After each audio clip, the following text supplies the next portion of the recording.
ସବୁ ବାପାଙ୍କ ଭାଗ୍ୟରେ ଝିଅ ନଥାଏ। ଆମେ ସମସ୍ତେ ପଢୁଛେ ରାମାୟଣ। ସେହି ରାମାୟଣରୁ ରାଜା ଦଶରଥଙ୍କର ଦୁନିଆ ପାଇଁ ବାପାଙ୍କର ଉପଦେଶ ଠିକ ହଉଛି। ରାଜା ଦଶରଥ ଯେତେବେଳେ ନିଜର 4 ପୁଅଙ୍କ ସହିତ ବରଯାତ୍ରୀ ନେଇ ରାଜା ଜନକଙ୍କ ଦ୍ୱାରରେ ପହଞ୍ଚିଲେ, ରାଜା ଜନକ ସମ୍ମାନ ପୂର୍ବକ ବରଯାତ୍ରୀଙ୍କୁ ସ୍ୱାଗତ କରିଥିଲେ।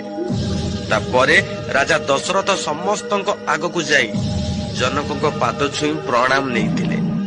ଚମକି ଯାଇ ଜନକ ରାଜା ଦଶରଥଙ୍କ ହାତ ଧରି କହିଲେ, ମହାରାଜା, ଆପଣ ତ ବଡ ହେବେ, ବରପକ୍ଷ ଲୋକ, ଏମିତି ଭୁଲ କାହିଁକି କଲେ? ଜନକଙ୍କ କଥା ଶୁଣି ରାଜା ଦଶରଥ ଖୁବ୍ ସୁନ୍ଦର କଥାଟେ କହିଥିଲେ। ମହାରାଜା, ଆପଣ ଦାତା ଅଟନ୍ତି, କନ୍ୟା ଦାନ କରୁଛନ୍ତି।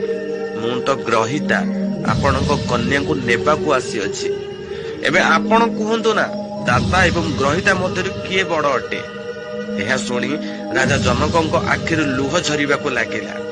ଭାଗ୍ୟବାନ ସେ ଅଟେ ଯାହା ଘରେ ଅଛନ୍ତି କନ୍ୟା। ସବୁ କନ୍ୟାଙ୍କ ଭାଗ୍ୟରେ ପିତା ମିଳିଥାନ୍ତି,